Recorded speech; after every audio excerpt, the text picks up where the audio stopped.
Bom, continuando então nossa terceira aula, vamos discutir um pouco sobre as ideias que a gente falou na aula passada, né? A gente falou da posição, falou que um objeto, então, a posição dele é caracterizada por uma distância medida com relação a algum ponto de referência ao longo de um eixo, né? A gente sempre pensa num eixo de coordenadas, né? Que tem uma origem, né? Tem uma unidade associada, no caso aqui eu estou supondo que são metros, tá? E tem uma direção ao longo da onde a gente mede. A gente está falando agora só no caso unidimensional, tem uma só direção em que se pode medir essa distância, né? Depois a gente vai generalizar isso para casos bi- e tridimensionais. Então, vamos simplificar um pouco a notação que a gente desenvolveu na aula passada, só para ficar mais simples de entender, né? Então, a gente supõe que o objeto sai de uma posição inicial, vai para uma posição final, né? E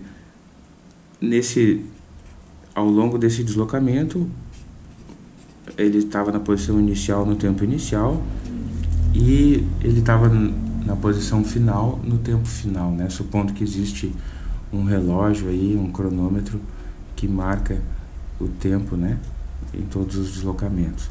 Para simplificar um pouco, a gente vai dizer assim, olha, que ele saiu da posição 0, né, já vai ficar claro por quê, e foi até a posição X. E a gente sempre pode escolher contar o tempo a partir de 0, então ele saiu de 0 e foi até T. Né? Só para ficar um pouco mais simples, e a gente vai usar essa notação. Então a gente também poderia dizer depois que ele tinha uma velocidade 0 e mudou essa velocidade para uma velocidade v, porque daí fica mais simples, né, de escrever as variações, né?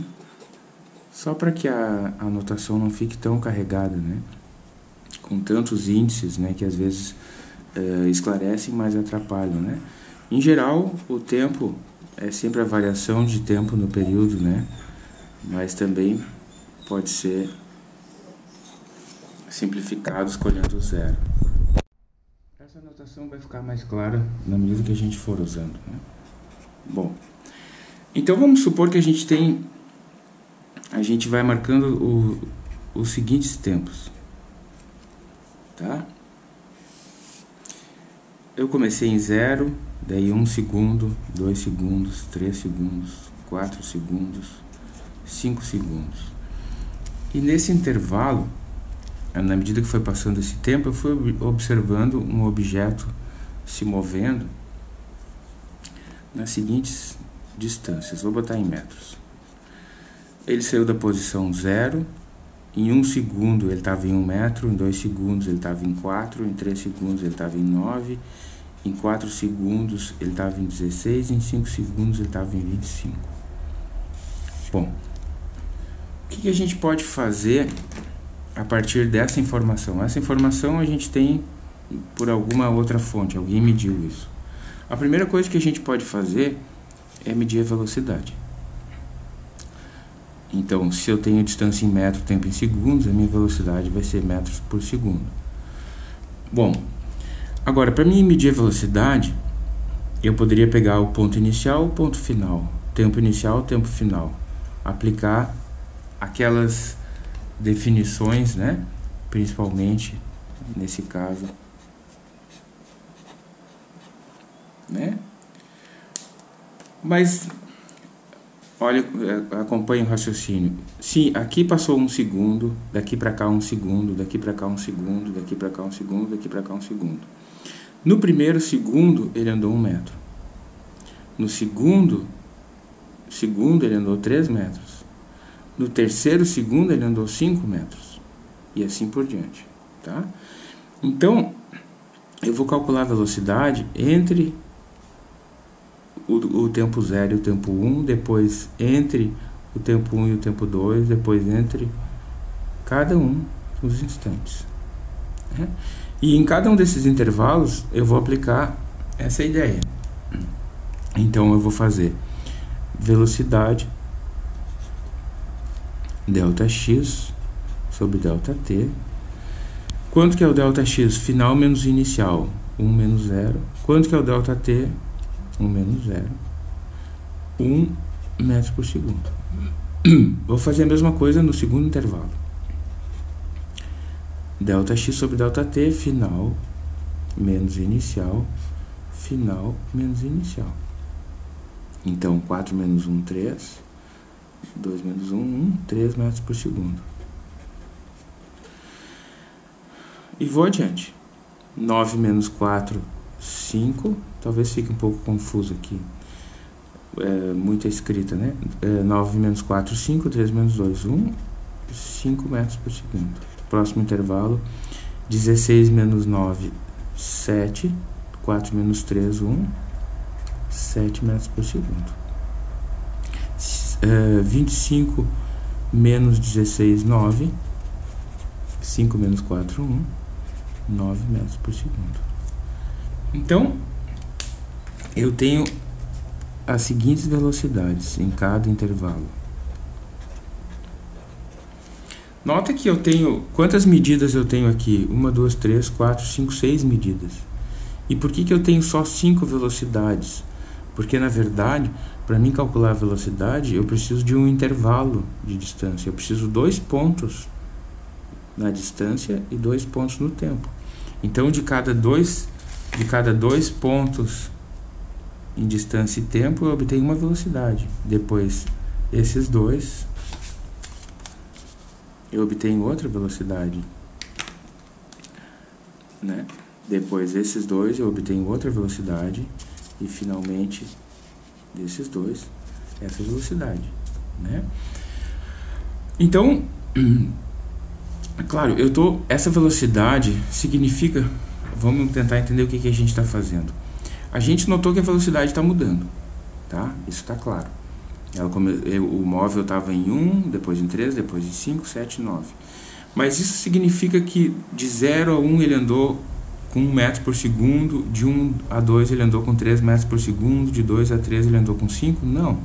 Provavelmente o que acontece é que ele foi continuamente variando a velocidade ao longo do tempo. Quer dizer, na medida que o tempo passava, a velocidade dele ia aumentando. Mas como eu só tenho essas medidas nos segundos inteiros, eu só posso dizer que nesse intervalo ele andou com essa velocidade média. Então o que a gente está calculando aqui, na verdade, é a velocidade média nesse intervalo, tá? Depois a gente vai tentar explorar um pouco o conceito de velocidade instantânea, que a gente precisaria da ideia da derivada, que é um conceito que vocês estão desenvolvendo no cálculo integral diferencial. Mas, então, como a velocidade está variando, o que é variação da velocidade ao longo do tempo? É a aceleração.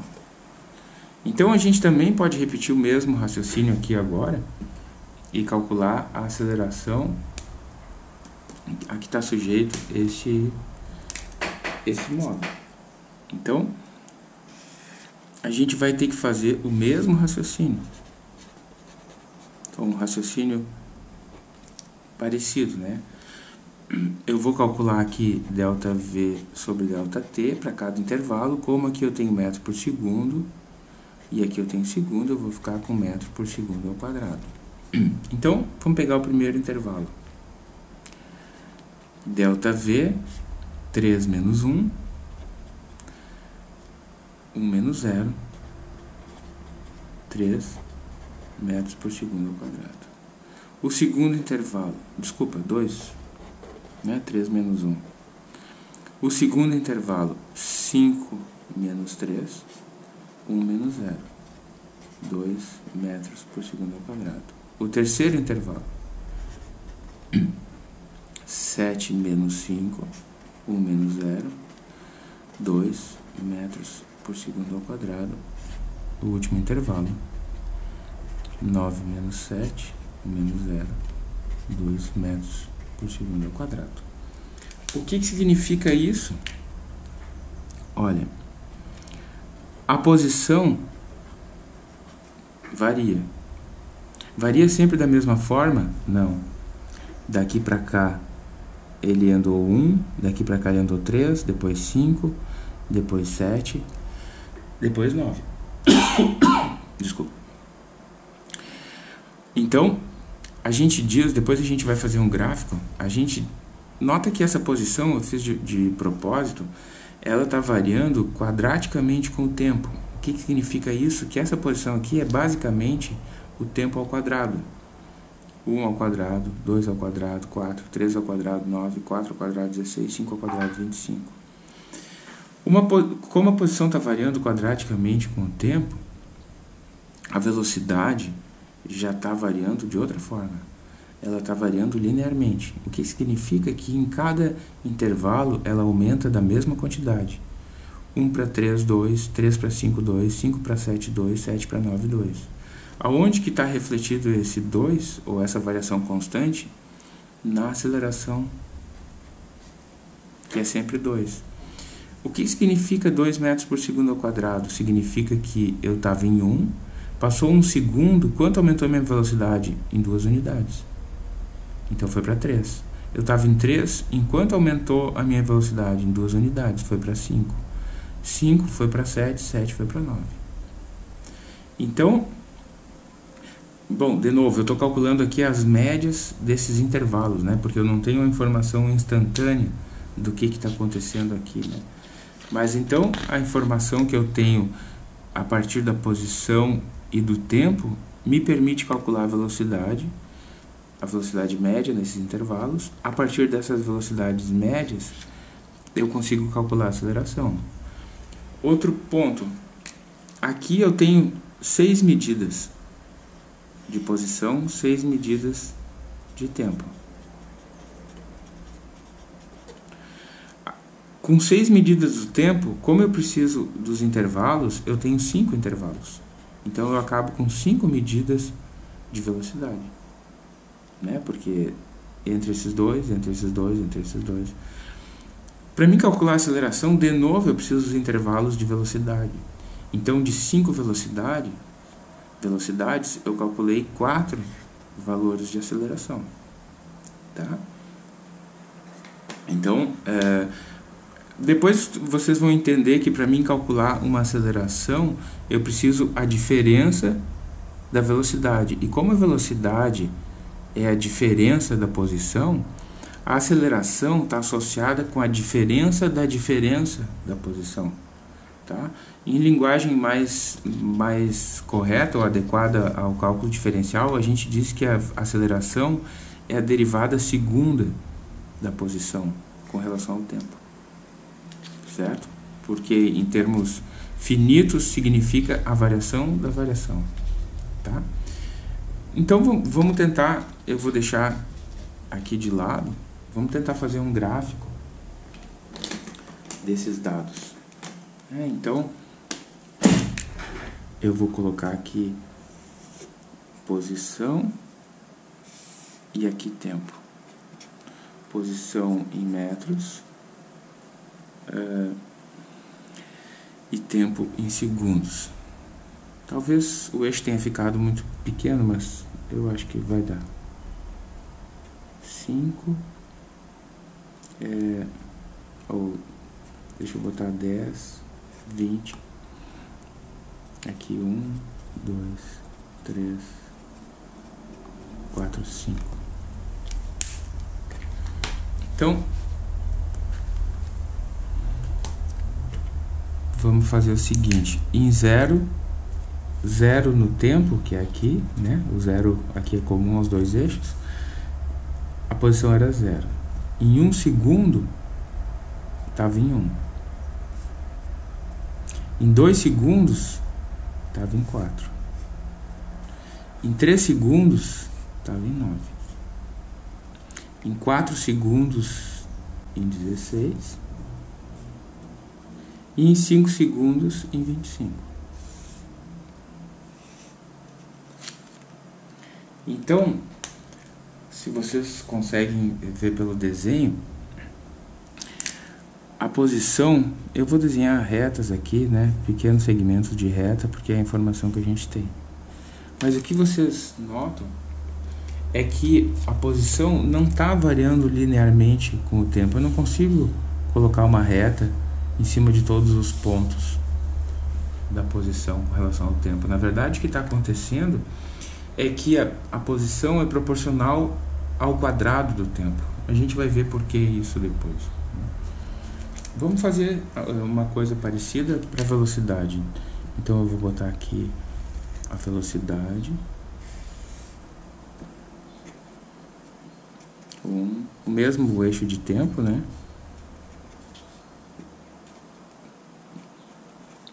Só que aqui velocidade, metros por segundo. A velocidade vai ter 9, então eu vou botar aqui 10, 5, né? Então, mais ou menos, né? Então, nesse intervalo, agora, qual o intervalo de tempo que tinha 1 entre 0 e 1? Então, eu vou botar no meio do intervalo, tá? Quer dizer, eu sei que aqui nesse intervalo, a velocidade é 1 metro por segundo. Mas aí eu marco nessa posição ou nessa? Então, eu vou escolher o meio, certo? Tá? Mesma coisa, entre aqui e aqui, a velocidade é 3. Então eu vou marcar no meio do intervalo. Depois, entre 2 e 3, a velocidade é 5. Depois, entre 3 e 4, é 7. E depois, entre 4 e 5, é 9.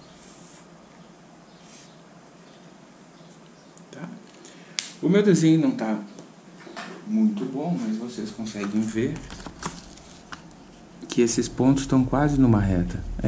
O meu desenho não ficou muito bom, mas se vocês fizerem isso num papel milimetrado, vocês vão ver que esses pontos caem quase que em cima de uma reta.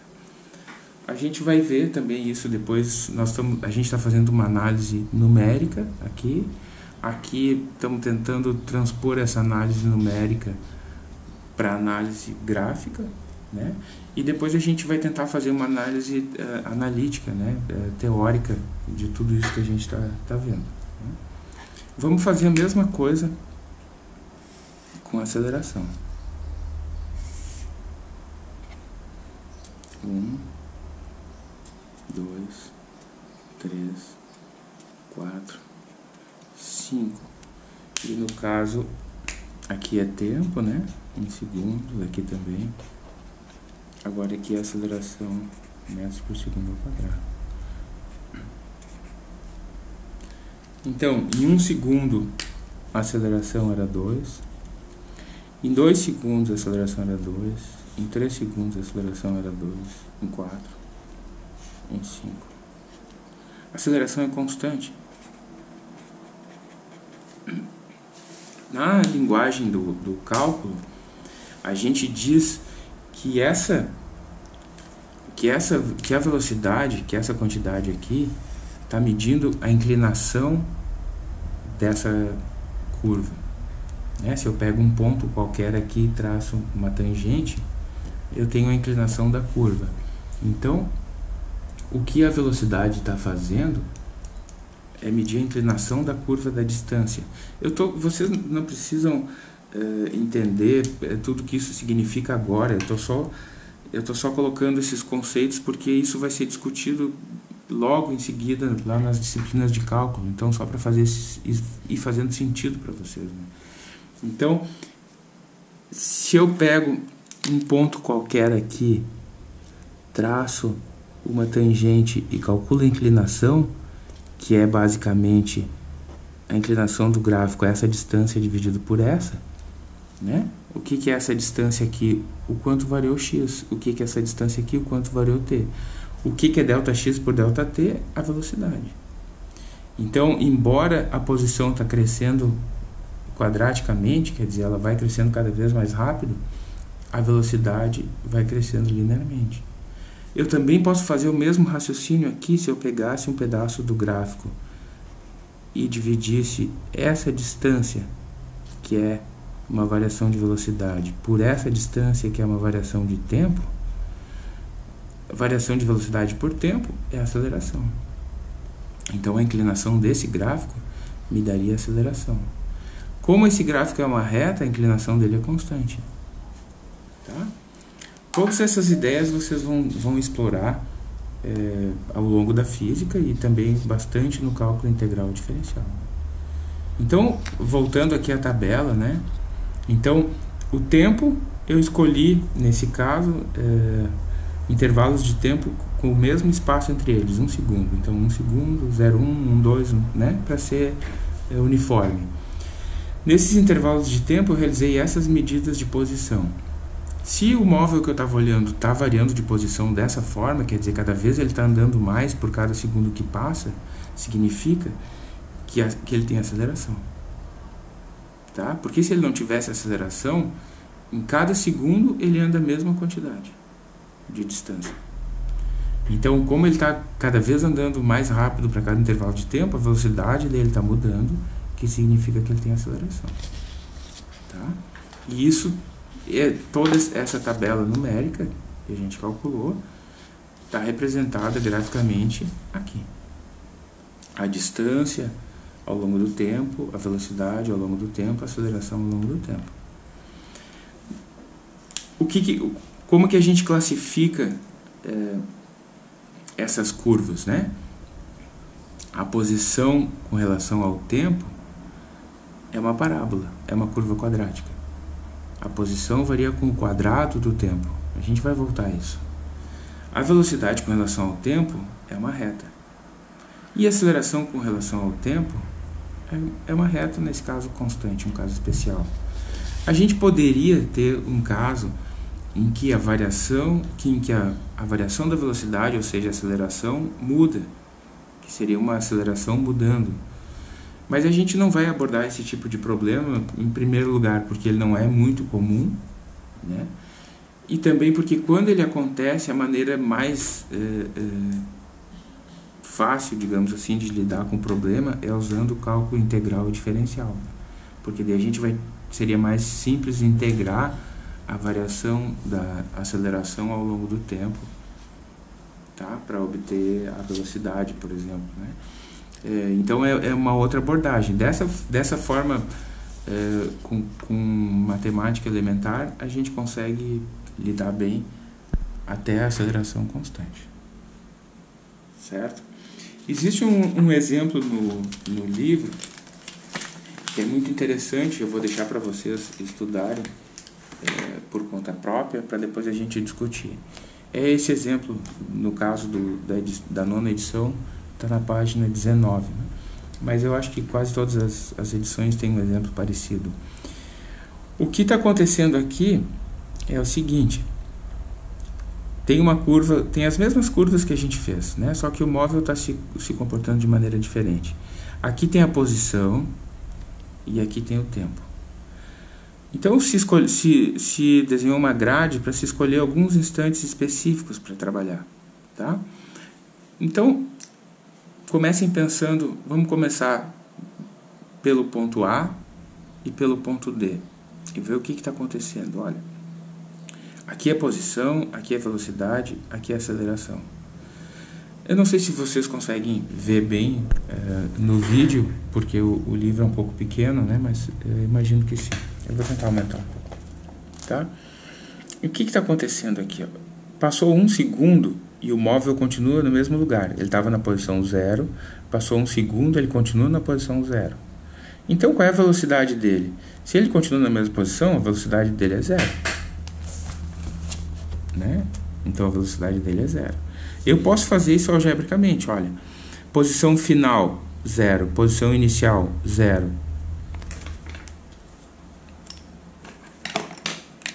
Vou pegar aqui o ponto A.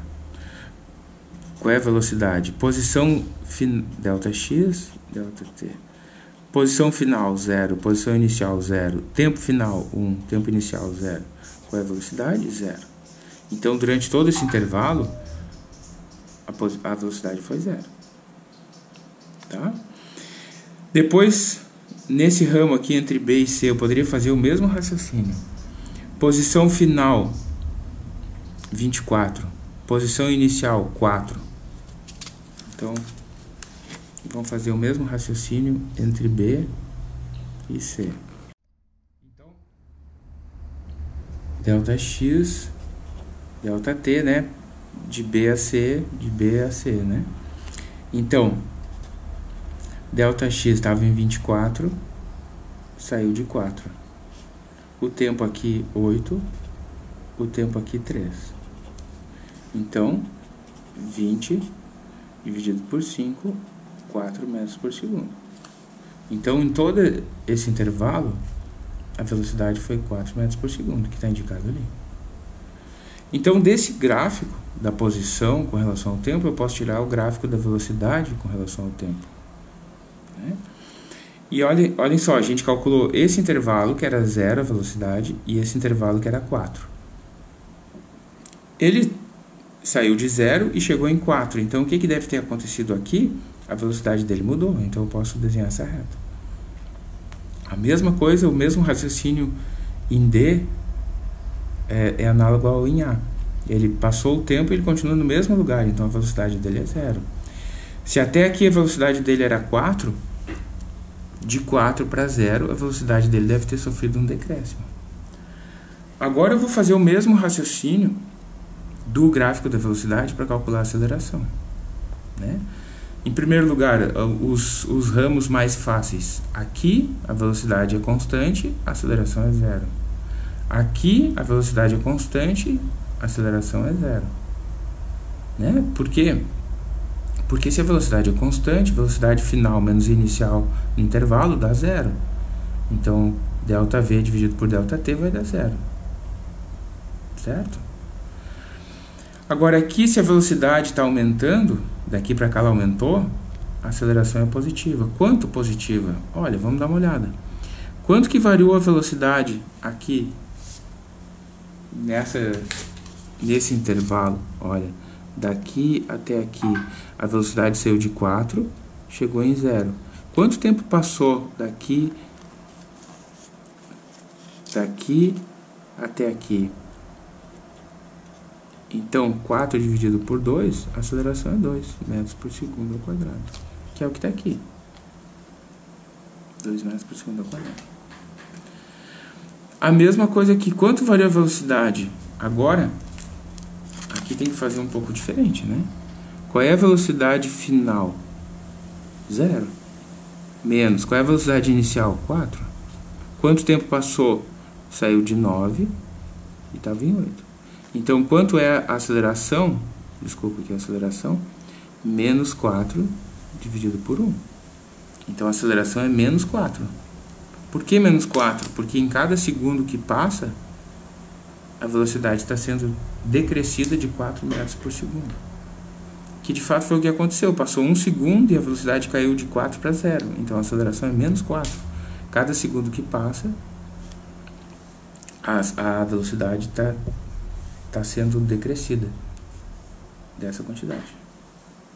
Certo? Então, esse é um exemplo interessante para vocês tentarem reproduzir. O que eu fiz aqui é um pouco mais simples para a gente começar a entender as ideias, no sentido de que a aceleração é sempre a mesma, né? No caso, a velocidade varia linearmente com o tempo e a posição varia quadraticamente com o tempo. Naquele exemplo do livro que eu acabei de mostrar, mesmo que a aceleração varia, que eu disse para vocês que a gente não ia tratar com a aceleração variável, mas de fato aqui ela varia, mas ela varia de um intervalo para o outro. Então, em cada um dos intervalos, ela é constante. Aqui ela é constante, aqui ela é constante, aqui ela é constante, e assim por diante. Então, eu consigo tratar cada um desses intervalos como se fosse um problema desse tipo, de aceleração constante. E assim eu consigo resolver o problema. Tá? Na aula seguinte, a gente vai tentar trabalhar todas essas ideias de maneira conceitual, né? Ou de maneira analítica, né? A gente vai pegar as definições